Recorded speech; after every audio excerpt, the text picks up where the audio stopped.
Honk honk, beep beep, move out the way. The tour bus is coming through. What tour bus? The Soundtown City Tour Bus. Here for you to show you through all the nooks and crannies of this wonderful town of sound. I'll be your tour guide, Russ.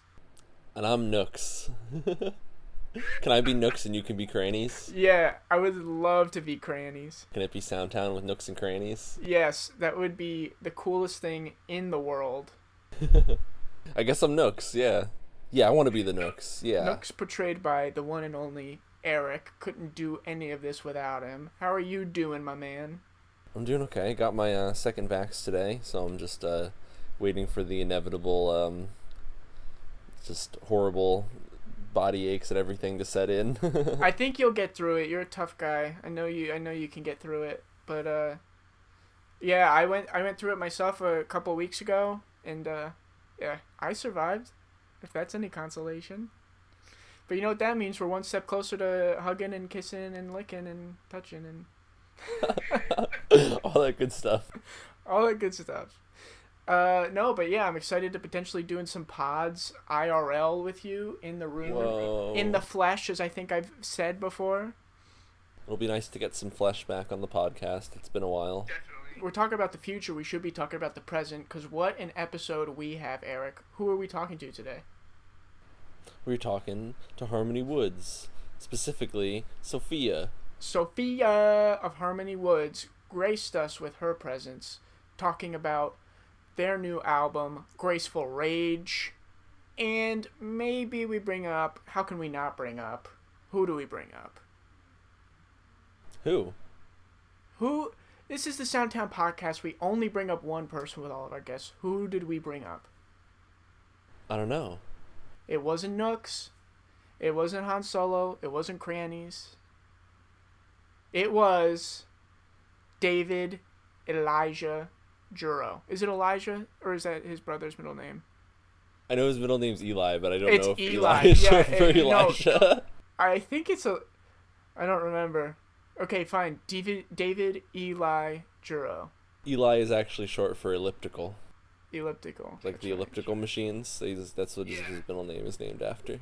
When Eli Manning played for the Giants, my one friend would always say, "You can't spell believe without Eli," and he would say that like ironically because Eli was so bad.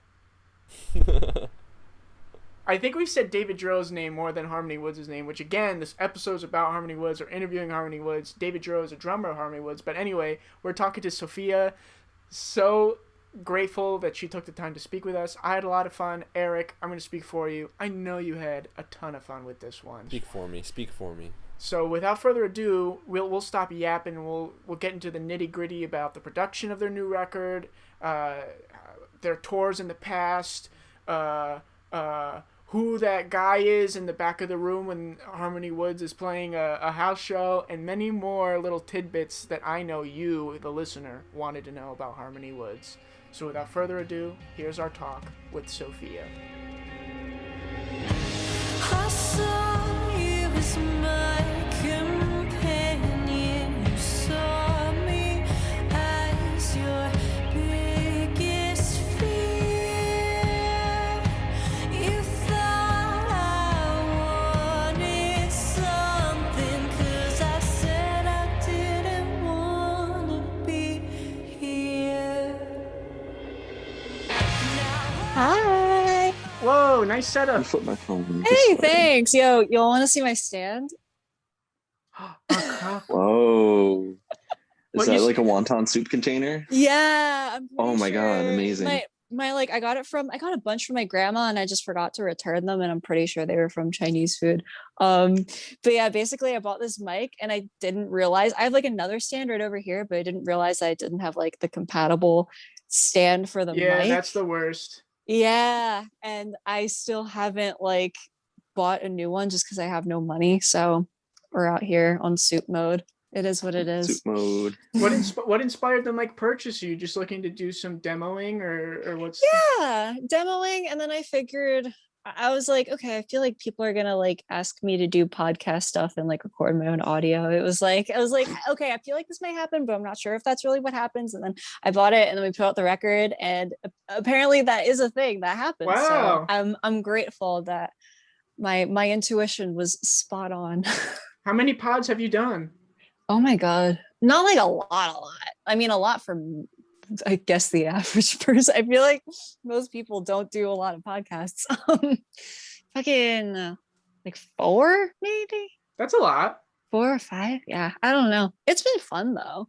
I get super nervous like every time before, and then like I just totally black out and then like talk about whatever.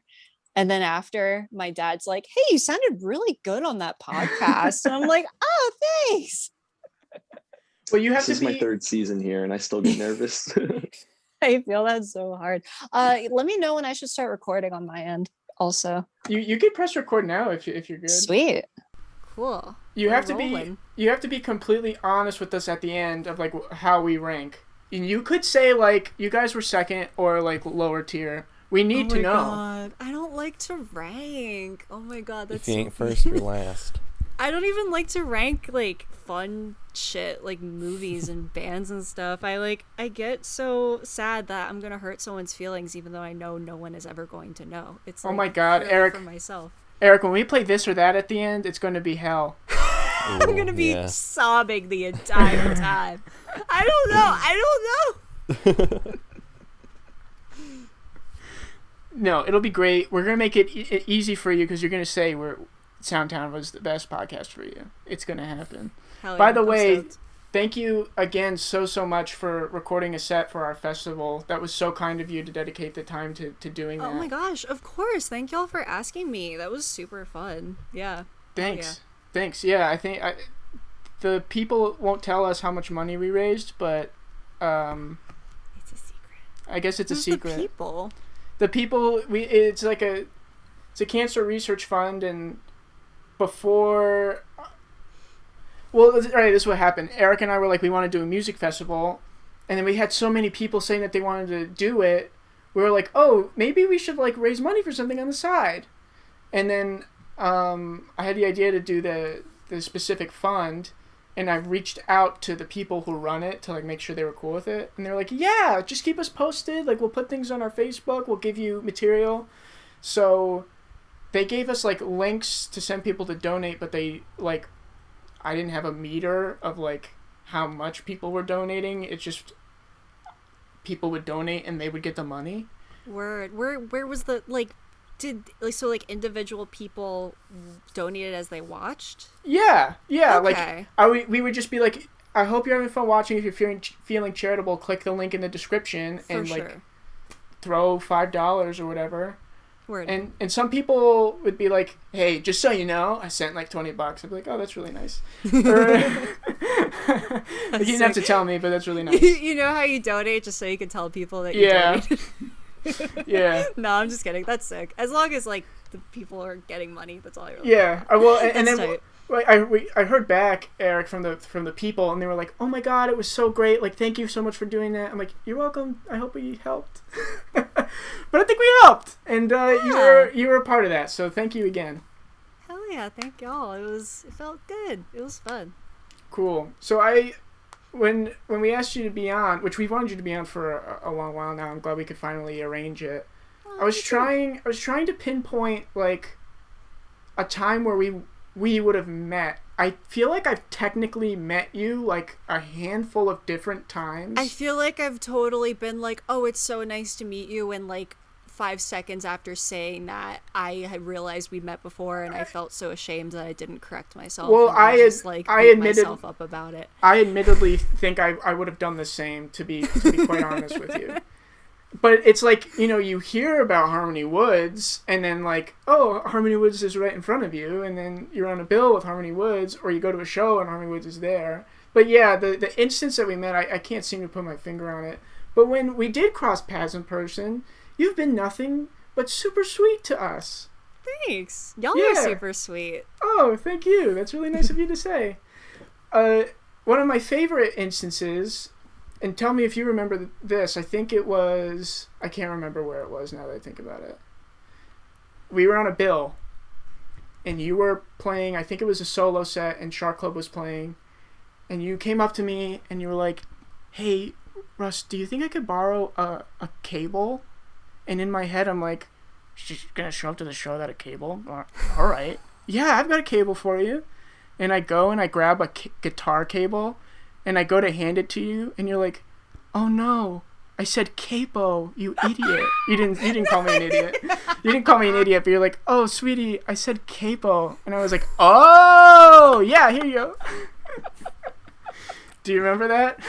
Because I do. Vaguely, yeah, for sure. When you said the cable thing, I was like, damn, I forgot a cable? You're right, who does that? I was like, oh, what is she? She thinks she's hot shit? She could just roll in here? That's like one of the only things that you need. Yeah. That's so funny. No, I'm the worst at forgetting my capo. It's rough because it's so tiny. It's just so easy to leave places, you know? Yeah.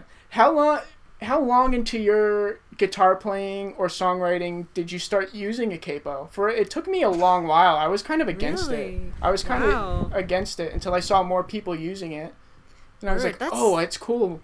I should do it. That's interesting. I started when I was like 10, and the first few songs I ever learned on guitar were like Taylor Swift and Demi Lovato songs.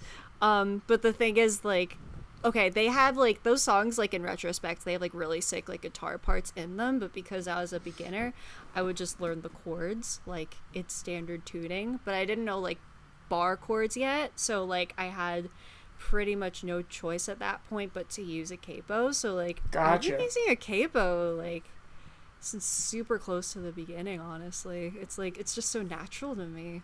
Gotcha. So I don't know too much of the Demi Lovato discography, but I remember when she first came on the scene, she had one song that absolutely blew my mind. Do you know, what's it called? Don't Forget. Oh, somewhere we went wrong. Oh my god. That song rocks! That killed me the first time I heard it. I think that was the song that made me emo. Honestly, because it's like, it's super like quiet in the beginning, and it's like, okay, this is like super moody and like sad, and like, have you ever seen the music video? It's like super dramatic. It's like raining, and I think, is she in like an amusement park at night and it's raining? She's in like some place, some environment, and it's raining, and then like right towards the end it like all comes in, because the thing about that record, Don't Forget, I'm pretty sure that's the title track. Wait, I'm gonna look that up actually, because I don't want to be wrong. One second, I'm like fact checking myself in real time. I was also surprised because it was such, I guess surprised is the wrong word, because she has like a super team behind her, but it was like so well produced. The guitars sounded insane. Yeah. Oh, and I was right. The record is called Don't Forget. The thing about that record, I don't know if you know this, it's a pop punk record. Like, it's hella like poppy, like for sure. Like, she was a like Disney person, of course it's gonna be pop, but like Demi's an emo kid. Like, are you telling me every song raised on that shit? Are you saying that every song on that record sounds like Don't Forget? Not exactly, but I'm pretty sure every song has power chords and distortion. That's all I need to hear. Hell yeah. I think it's really funny that you had to look up the album called Don't Forget. That didn't even occur to me. That rocks. Wow. Sorry, Demi. You didn't listen. I forgot. I had one job. That rocks. What's your take on the reimagined Taylor Swift record? I love it. Oh my god. Oh my god, because like, I listened to Fearless for the first time when I was like 9 or 10 years old, and like, it was one of those like records that I would, CDs that I would listen to like at night, like on school nights when like I wasn't allowed to be on the computer anymore, but I still couldn't sleep. I had this like little Walkman, and like, I think I only had like 3 like CDs, and that was one of them that I would listen to. I think it was like that, and then like the High School Musical soundtrack, and then I think one of the Naked Brothers band albums. Yes. I think those are like all the CDs that I had when I was a kid. Oh, and American Idiot by Green Day, because when I was in kindergarten, I heard Boulevard of Broken Dreams for the first time, and I was like, oh, I like this song is pretty. So I made my Mom, buy me the whole CD. And she did. And then I listened to that song, and then I tried to listen to all the others, and I was like, oh, this is too loud and fast. I don't like this. I wasn't ready for it yet. That's so oh my god, I totally just went off on a tangent. Fearless, Taylor's version. Oh my god. Absolutely ruined me. Like, it somehow manages to be better than the original. And the original was like so amazing to begin with, but the new one is like, it's like crisp. Somehow it's like more crisp and like more loud. Like the arrangements are the same, and like for the most part the production is the same, but like just a little bit updated, you know. It's perfect. I adore it, and I cannot wait for the other ones to drop. I'm like waiting. There's a rumor that 1989 is next, and that it might be coming in June, like a month from now, and I'm gonna like totally flip if it happens. Like, oh my god, I can't wait. It's gonna be so sick. Okay, so I'm kind of a layman when it comes to Taylor Swift as well. The only song that I really knew from that record was "You Belong With Me," and so when she was promoting, like, correct me if I'm wrong, they kept like marketing it as like a reimagined, like it's her version, but she like is doing her own take on it. Or maybe I misinterpreted the way that they were for sure. So like it's called Taylor's version because she owns the rights to these versions. Like, yeah, I know all about it. Yeah, for sure. Yeah, I think it would be sick if, like, I don't know, later down the line, like for a record like Reputation, which I feel like is probably her most dated of her records, because it used a lot of like production that was very much of its time. Like, you listen to some of those tracks now and you're like, oh, this sounds like 2017, you know what I mean? So I think it would be really cool if like she maybe did some like rearrangements there, or maybe on like a few other songs. I don't know. That's I part of me wish that like she did like a double album for each of them, where like one half is like re-recorded the way that it was before, all the same, and then the other half is like reimaginings. I think that would be absolutely badass, but also like that's asking for a lot from a woman who already does so much. So I get it, you know. Well, I'm glad you really liked it. You seem like you really liked it. I love Taylor Swift. I love her so much. And I think you kind of touched on this before, but I was curious as to what, if you remember the instance or the artist or the song that made you say like, oh, music is a thing that exists and I want to find out more about it. Interesting. Probably it probably happened a few different times in like different ways. So the first time I was like, holy shit, music makes me feel something, this is tight, was probably the Naked Brothers Band when I was 7. And then the first time I was like, oh shit, indie rock is tight, was when my dad got me into like Arcade Fire and like LCD Sound System and stuff when I was in middle school. That was not even middle school. I think I may have been like 10 or 11 when that happened. And then the third time that happened was at the very end of middle school into high school, when I discovered The World is a Beautiful Place and I'm No Longer Afraid to Die off of Tumblr, and I was like, oh, emo is tight. And then this is the last one, I promise. And then like about midway through high school, I started listening to Julian Baker and Mitski, and I was like, wow, music is tight, and maybe I could do it too? Oh. Maybe? So yeah, that's pretty much the timeline. It's been a wild ride. So then when you started doing music on your own, is that when Harmony Woods started, or did that come along a little later? So I Harmony Woods came about like shortly after I started writing songs, like for real. Like I finished writing my first song, which was Ghosts, which is on our record Make Yourself at Home. And then I think I like wrote that song and I recorded it, and like I sent it to my dad and I sent it to like a few of my friends, and like they were all really nice about it.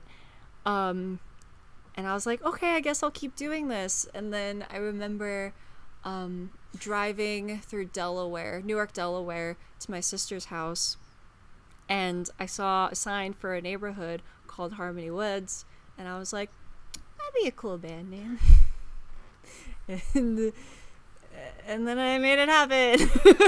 Perfect. Yeah, And it's been fun. I think it's so cool too. You had mentioned The World Is a Beautiful Place as sort of inspiration or influence for you, and fast forward how many years you want, you've had the opportunity, correct me if I'm wrong, I think more than once, to tour with them, right? Just once. We toured with them in fall 2019, but then we also played their record release show for Always Foreign at the church, and I think that might have been 2018, I think. Gotcha. Yeah. That's so cool.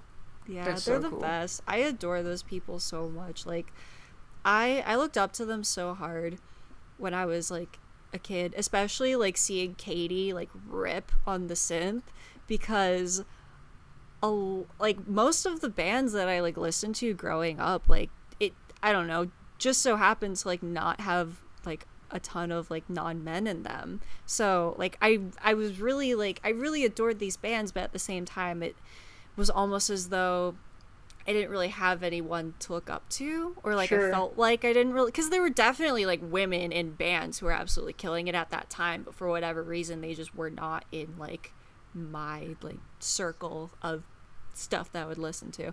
I don't know, but like yeah, like they've been super inspiring to me literally ever since middle school. Like the first time I heard Whenever If Ever, it completely rewired my brain, and I'd been keeping up with them for a really long time, and then a few of the members moved to Philly, and then I started becoming like kind of friendly with them just from like going to shows and stuff. And then we needed a new bass player, and my dad was like, oh my god, you should totally ask Josh. And like I didn't even think of asking Josh, because I'm like, it's Josh from The World Is, like, they play in The World Is, like I'm gonna ask them to play in my little band, like what, that's crazy. But I was just like, okay, like for shits and giggles I'll send them a message. And they got back to me like hella quick, and they were really stoked Whoa. and really sweet about it, and they were like, oh my god, like let's do it. And like we've been playing together ever since, and like yeah, we got really close, and we like ended up touring with The World Is, and it like now talking about it in real time, I'm just like blushing and cheesing so hard, because I'm just so grateful to know like these lovely people. It's been such a blast.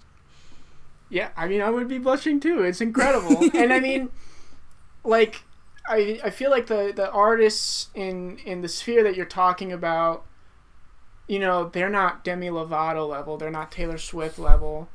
And so, You are. yeah, you are, but I said you are, but Oh. that works too. yeah. You were one of the few. But like in my head, like that's totally where I was at. Like I No, was having exactly. like these like kind of not like super wild, but like I was having these like, you know, parasocial relationships with these people Yes. before we became friends, and then we became friends. And it's really weird but really cool. Definitely. Can you?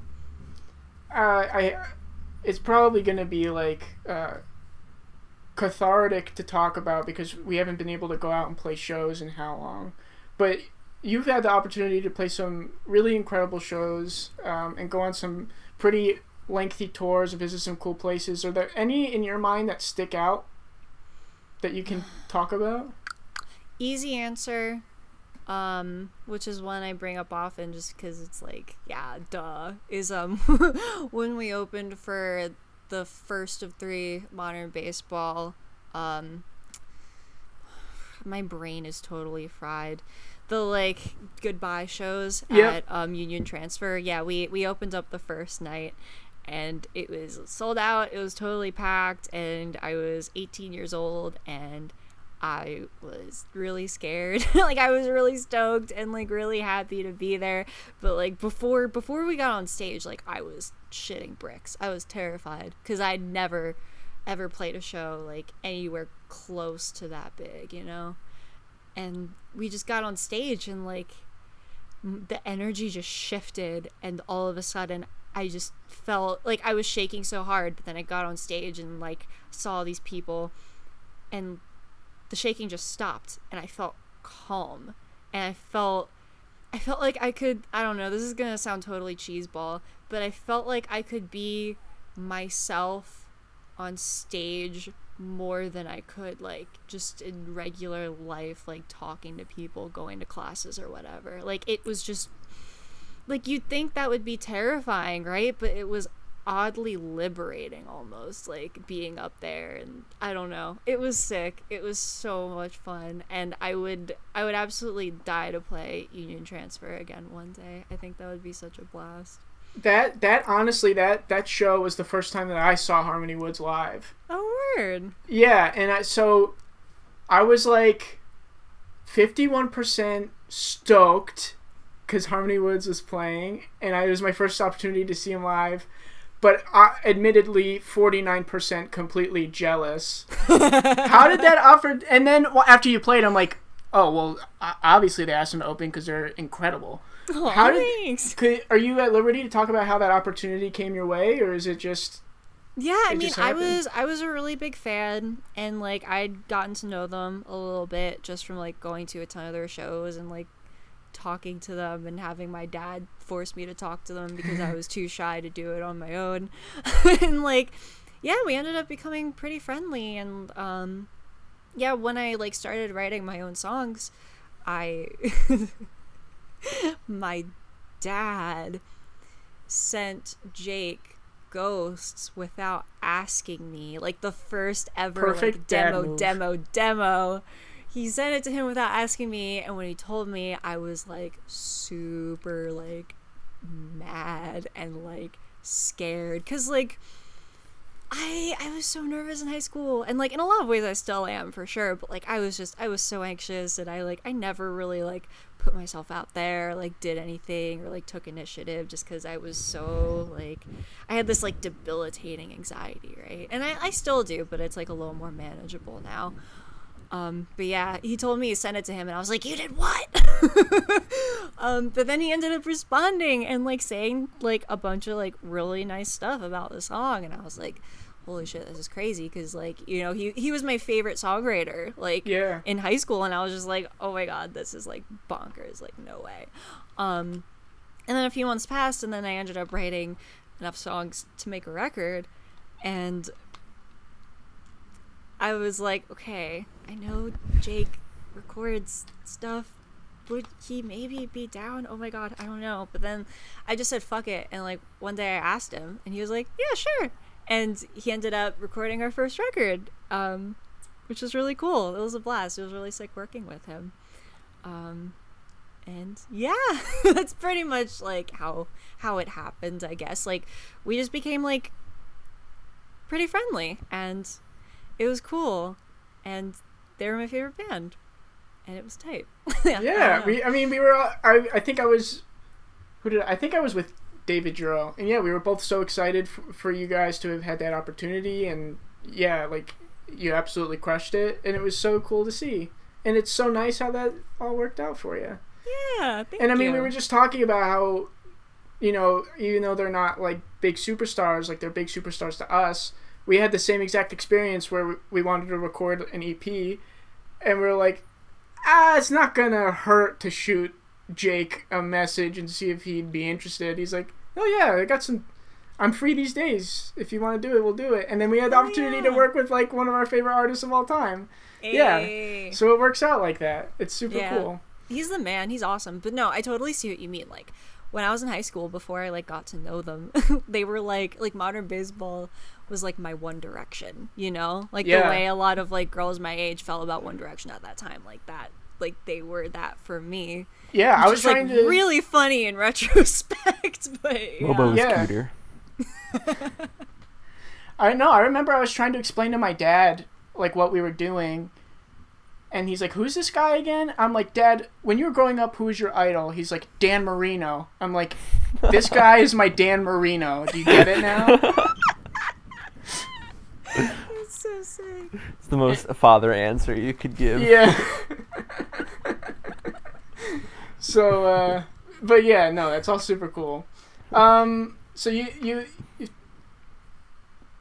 when I would come, when we would cross paths at, you know, a more low key show, like a basement show or something, more often than not, there will be, I don't want to explain this the wrong way because it's, alright, I'm going to try and explain it, and if I explain it terribly, I'll like remove it from the podcast. You got this. I believe in you. Okay. Leave it for the people.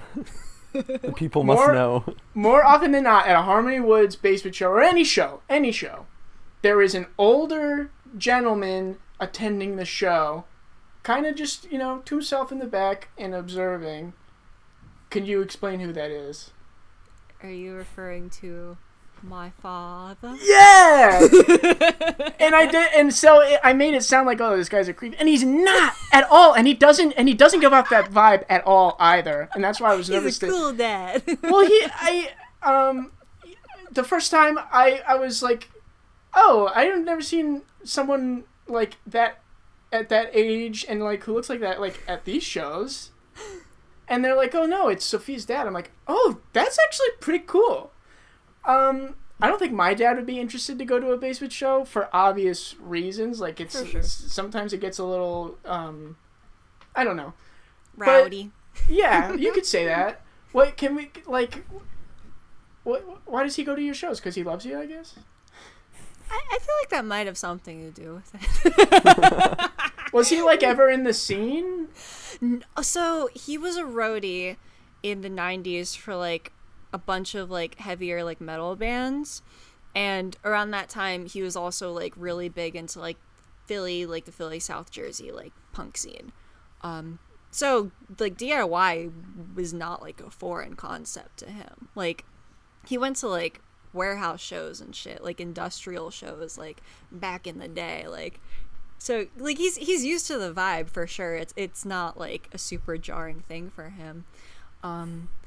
But when I started asking him to take me to shows for the kind of music that I was into in high school, he wasn't familiar with it because like he had started focusing more on like, I don't know, you get older and you start working full time and like providing for your family, and it's hard to keep up with like, I guess like more up and coming bands, I guess like smaller bands. Like he had mostly been listening to like the bigger indie bands that I mentioned before, like Arcade Fire and LCD Sound System. But also his favorite band ever is Tool.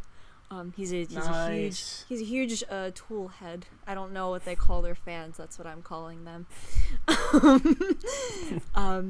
But yeah, he's always loved music, and like he's always felt super comfortable like in show environments, and yeah, he's just the fucking man. Like He is. Honestly, he's like, I mean, at those shows, for people who are like in the know, they'll like go up to him and say hi. He's Yeah. super active on Twitter in a positive way. It's awesome. he doesn't contribute to the discourse. He just minds his business on Yeah. Twitter. No, it's sick. I love my dad. He's awesome. I'm so grateful that like not only did I get to have someone to go to shows with in high school consistently, like a show companion, but that person also just so happened to be my parent. Like Yeah. I'm forever grateful for that. Like it's Does so he great. tour with you when you go on a tour? Sometimes, yeah. He didn't go on the World Is tour, but there have been tours where like he's driven, and like we've That's great. taken like my family's Honda Pilot and like rented a trailer for the back, and just like it was like family road trip with my friends. I don't know. It's like, yeah, it's fun. It's a lot of fun. That's super cool. And you said he's probably gonna be listening, so shout out to Keith. Sorry if I Shout out Keith. started this topic off in a really uncomfortable way for everybody. I love you, Dad. I love you, Keith. So, let's get down to business now, Sophia, because you and I know there's only one reason why you're on the podcast, and it's to promote your brand new album, right? Or you could also be on it because you want to talk to us. I really like y'all, and y'all are my friends, and you make me smile, and I'll talk to you whenever. But if you want to talk about my record, I'll talk about my record. Let's talk about it. I'm down. Let's talk about it, because I'd be upset if we had such a great conversation and then like didn't include how great your new record was. Oh, thanks. Graceful Rage is the name of the album. In all caps, might I add. All caps, don't forget. Let's talk.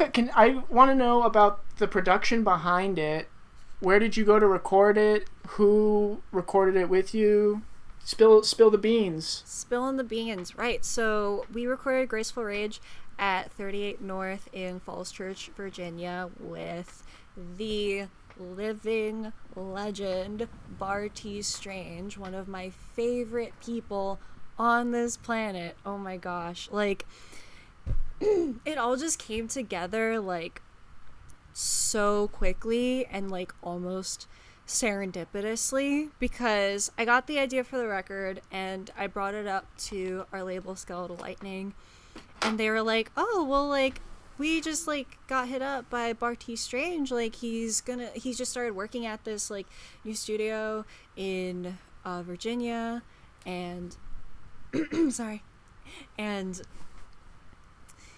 like, they have, like, COVID, like, safety regulations happening, like, they are installing, like, hospital grade air filters, and like what do you think, like, would you be down to work with him? And I was just like, yeah, like, fuck it, let's do it. And then, like, we hopped on the phone and, like, talked about it, and we, like, we clicked, like, immediately. It was sick. Like, he's just the best. Like, he's so smart and so good at what he does.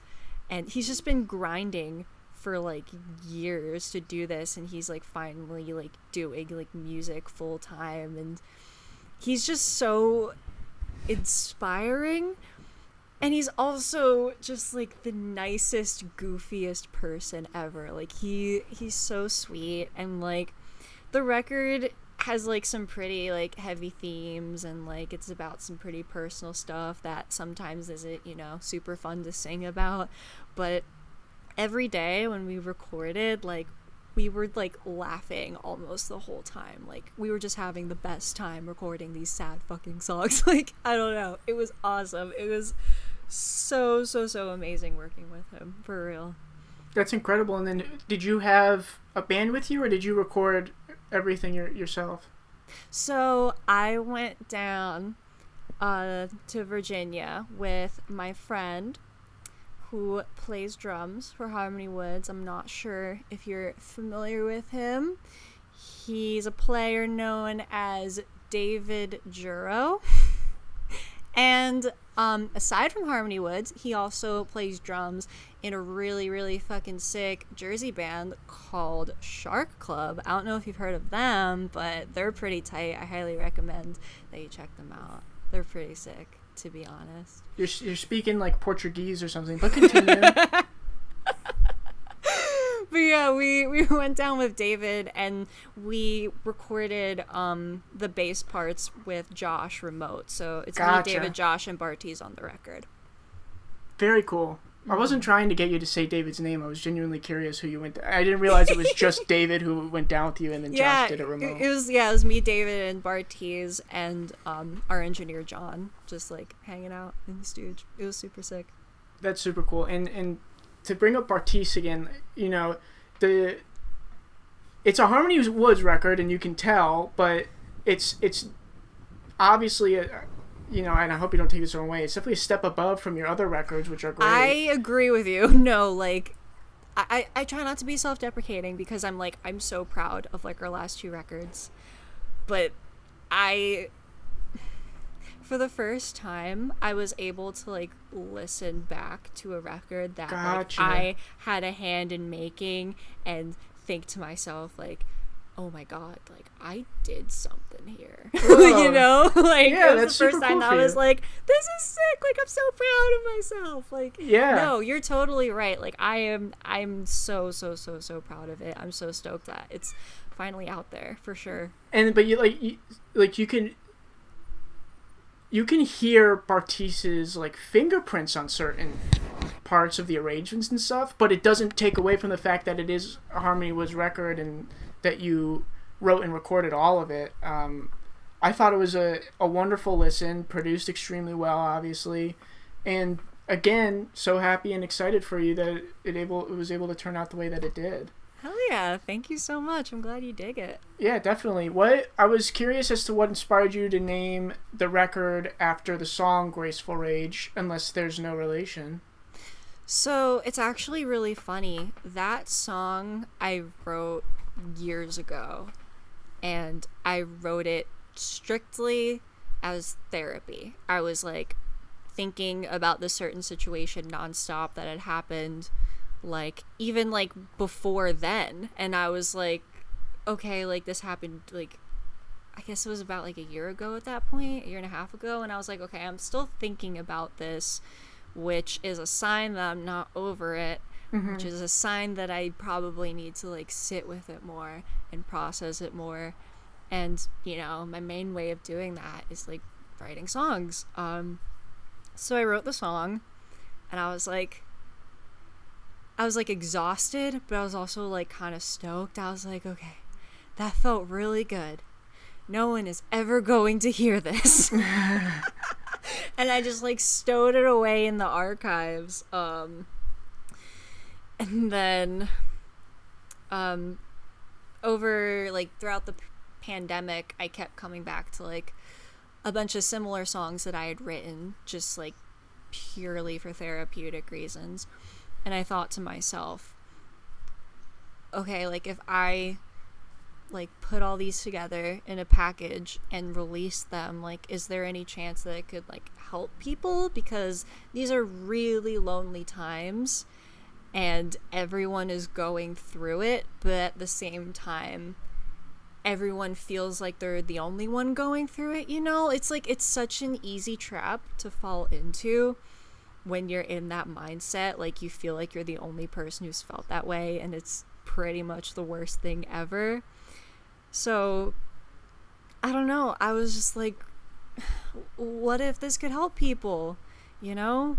Like all I would have wanted at the time when I was writing these songs was to be able to listen to something that made me go like, oh shit, like I've been there, like I know what that's like. And you know, if I could just make one person feel that way, like it would all be worth it, you know? And that's why I decided to put it out. And I feel like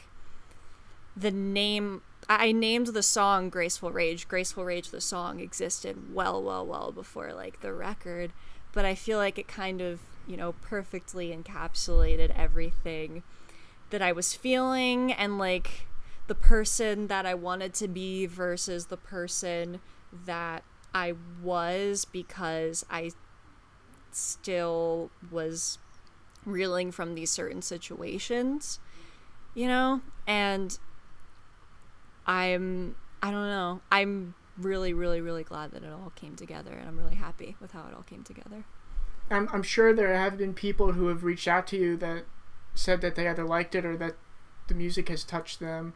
But to that point, your songs are so personal and about honest events and about real people.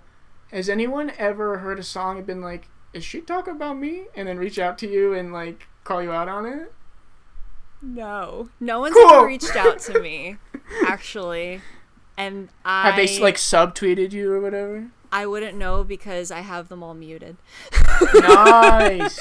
Not to be like a total shade monster. But yeah, no, I mean, and even if they did, like, it's art, baby. I just made it up. It's just a song. It's just how I was feeling at the time, you know? It's not like I'm trying to immortalize people as like scumbags. Like No, of course not. it was never my intention for this to be like a call out record or anything like that. Like Of I course, did of not want to course. put anyone on blast at all. I just wanted to talk about my own feelings in hopes that maybe, you know, other people could relate. Perfect. But I don't want to end the conversation about your album before I know that, like, is there anything else that you want people to know about it before they go and check it out if they haven't yet? That's a good question. Oh my gosh. I guess trigger warning for themes like abortion and sexual assault and suicidal ideation. Like if any of those 3 things freak you out, harsh your vibe, then, you know, take care of yourself. Like you don't have to listen to it. It's totally fine. Just do what you gotta do. Yeah, that's all I got.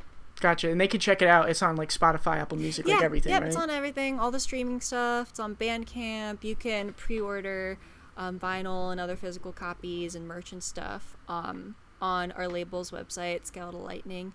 Let me just make sure the website is skeletallightning.com. I'm pretty sure it is, but I'm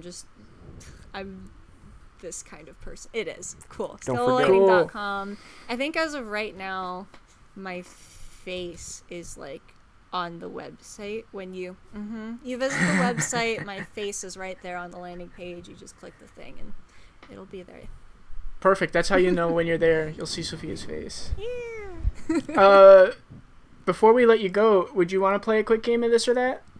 Let's do it. I'm just gonna do it like as fast as possible so that I don't like weigh the decisions, you know. But or the else we're best gonna be here all part- night. The best part about this or that is finding out why you chose that for your gut reaction. Can we get into it? Yeah, let's get into it. Do you have any off the top of your head, Eric, or do you want me to read off my handy dandy list here? Yeah, I got an easy one, but a really hard one actually. Cats or dogs?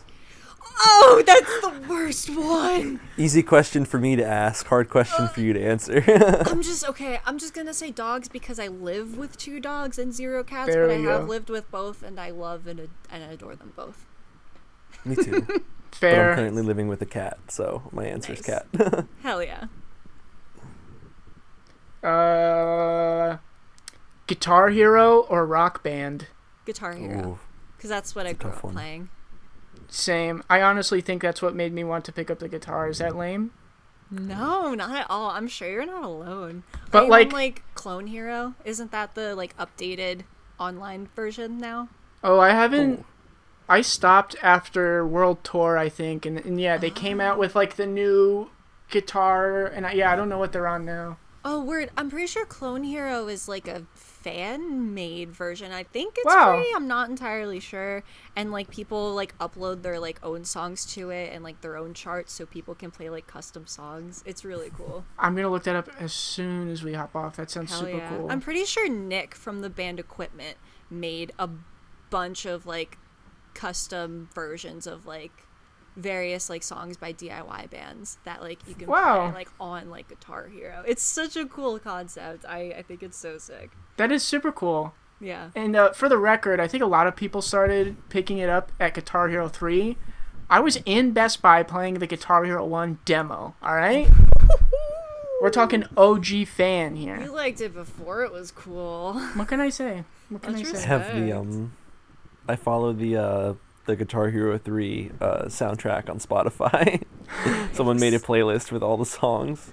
Guitar Hero That's 3 is legendary. probably the best one out of the whole thing. Yeah. Hell yeah. But they also have Guitar Hero Metallica, which is incredible. Whoa. Never heard of I- them. I grew up playing this like weird Guitar Hero game. It was called Band Hero. It was like their take on Rock Band. I where remember it I was, that. think like, I've heard of Yeah. that. Yeah, it was like a bunch of like pop songs, and then not just pop songs, but like poppier stuff than like the previous like Guitar Hero soundtracks. And then it also came with like other instruments, like they had like vocals and like a microphone, Yeah. and like basically just ripping off Rock Band. But it was fun. I digged it. Doug. If- Digged Doug. If a video game ever reached out to you and asked if they could use a Harmony Wood song, would you be like, yes, please? Or would you be like, no, I don't want to be a sellout? Whoa. I would give them the song. In a heartbeat. Yeah, in Are a you heartbeat. kidding? Yes. Wow, that'd be so cool. It would be so cool. I agree. Russ, we would make Shark Club Sells Out t-shirts. Sell out on the selling out. Yes, exactly. Hell yeah. That's funny. Eric, do you have another one, or you want me to ask one? No, I had a long day. My brain is empty. It's okay. I felt that. I don't know which one to ask. Okay, I thought of this one right before you hopped on. David or Goliath? David, because he's my friend and he plays drums David in is my Goliath. band. Now I'm going to ask again, but you have to pick which is a better baby name. David or Goliath, go. Goliath. It just rolls right off the tongue, you know? Yeah. That would be sick. You can call him Liath for short. Liath. Sounds so nice. Lie. Holy shit. All right, I'll give you one more. I'll just give you one more. Bagel or donut? Do they even have bagels in Philadelphia? What? I don't. It's so far from New Jersey. I don't know. You New Jerseyans and your oh my bagels are the best. It's a bagel. Oh my god. I might get hate for that. Anyways, a donut, but specifically Federal Donuts. Is that what I think it is? It's a donut chain in like the Philly area. Oh, it's not what I think it is. But I haven't been. I should try it. It's so good. I'm really picky with donuts. Like Yeah? Dunkin' Donuts. No? Not What about for me. Krispy Kreme? I've never had Krispy Kreme. Krispy It's like Kreme's there's pretty none in good. Philly. There's none Gotcha. near me either. Krispy You ever been Kreme. to Oh, sorry, go ahead, Russ. Eric. No, go do No, it. keep with the Krispy Kreme wave while we're while Krispy we're still Kreme. on I it. heard. I'm just remembering now. I heard a while ago. If you show them your vaccination card, you get a free donut I heard about every single that. time. I'm gonna Yeah. have to make the trek out to one. I don't know where the closest one is. I don't know where one is near us either. But what were you gonna say, Eric? You ever been to Duck Donuts? Duck Donuts. Is that Is that the one that's in like the south or no? Or is that like nearby? I don't know. There's one kind of near me. I've only discovered it like in the past year, but it's like one of Okay. those like fancy donut chains, and they got like a Word. whole bunch of like crazy flavors and stuff. Yeah, I went on vacation to like North Carolina with my family, and I think we drove by one, and like I've heard it hyped up, but I've never indulged. Very good. I It might be all recommend. over the place. If you Word. can find one, yeah. I'll Where keep is that it in near mind. you? Where is it near you, Eric? It was on Route 22, kind of like near where Jesse lives, kind of like in Bridgewater. Gotcha. Yeah. We'll figure it out. I also, we want to hit up your ice cream shop, Jesse's ice cream shop. Yeah. It's pretty good. Do you like ice cream, Sophia? I love ice cream. I Favorite adore it. flavor. Favorite flavor right now. There's this one that my family's been getting from like the grocery store that's like it's like chocolate with like brownie batter chunks in it, so it's like double chocolate. It's really good. I'm a really big fan. But honestly, anything that's like chocolatey or vanilla-y and doesn't have nuts, I'm about it. I'm not. Are you I'm, allergic? Like, picky, but not that picky. I'm not allergic. I just don't like them. They just I hurt know. my vibe. I'm allergic and I don't like them. Respect. Good to know. Is there anything that you were expecting to talk about on the podcast that we did not touch upon that you would like to talk about? Do you want to share a favorite David Juro memory? Oh my Favorite David Juro gosh. story? Something God. embarrassing, please. No, I can't do him dirty like that. We can. He's like, okay, I don't know if y'all know this about him. He's like scary good at doing an English accent. And there was like a little phase when like we were recording when we would call him Davey. And he would just be like, it's me, Davey. But he can do it way better. He's like, it just sounds so natural. He sounds like a Beatle. Like it's immaculate. Okay, I've never heard his English accent, but he did a Canadian accent once that was really, really good. Really? And I was like, remind me that you can do that, because like I need to get you on video. Like we'll figure something out, because I need that captured on video for was it people like to a see. don't you know kind of Canadian accent? Yeah, something. Yeah, but it was like, it was really fine tuned. I was surprised. He put the work in. Yeah. Do y'all watch Nathan For You? Yes. Okay, so do you remember the scene? If you said no, I would have just been like, oh, never mind. But I'm really, really happy you said yes. So the episode where he is helping the funeral home and he's like hiring actors to like be at the funeral for people who like didn't have that many loved ones. And when he's like interviewing one of the actors, she's like, oh, I'm really good with accents. And he's like, oh yeah, what does a Canadian accent sound like? And then she starts doing this super weird like pseudo English accent, and he's like, oh, I'm from Canada. And she goes, oh, you sound normal. I think about it all the time. I don't understand how he was always able to keep such a straight face. He went The to a man really is good an business enigma. school in Canada and got really good grades. He's so sick. Right before the last season aired, he like toured and did like Q&As. And he came to the theater that's like a 10-minute walk away from my house. He came to the Keswick Theater, and I saw him live, and he did a Q&A, and he like roasted this awful frat boy, and it was so sick. Oh, that's incredible. It was awesome. Whoever's I'm listening, so blessed. if they've never seen Nathan For You, you're missing out. That It's show a good should have won all of the awards. Did you see he put a YouTube video out, and he was like, hacking into the Emmys is the absolute wrong thing to do. But just so you know, if you are accidentally hacking into the Emmys, this is how. This is what you would be doing. And he had like an actual guy show you how to hack the Emmys to vote for Nathan For You to win everything. Sick. He's awesome. It's so good. Holy shit. But Sophia, thank you so much for taking the time to chat with us. And now you've got to rate us on the podcast list. You got to be honest. We need the Can I honest do like feedback. can I do tiers like good, really good, and fucking awesome? Can we do like a tier list? Fine. Okay. Y'all are fucking awesome. Thanks for talking to me. This was so fun. I hope it was fun. Seriously, thank you.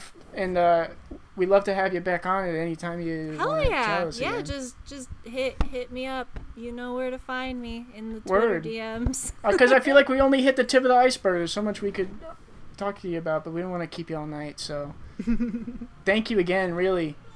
Hell yeah. Thank y'all. This was super fun.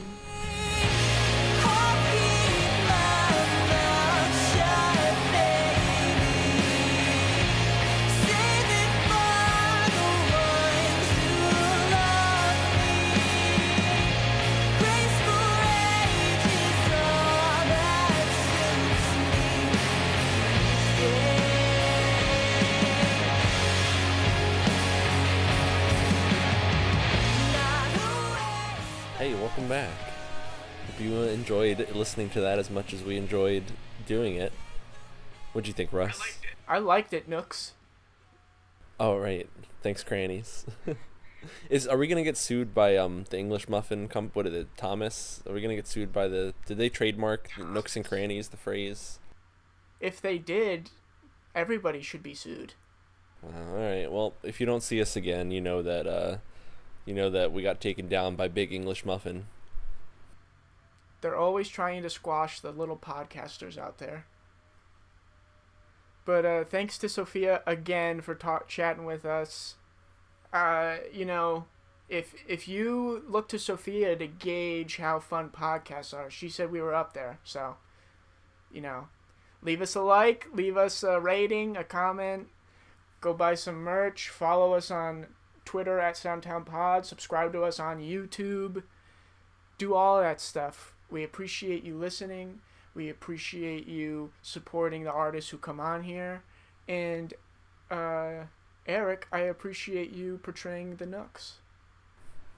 Thank you. You're welcome. We'll end this episode like we do with all our other episodes with a little with a song from the artist who joined us. Here is one of the brand new Harmony Wood songs off of their album Graceful Rage. We hope you come back real soon to Soundtown.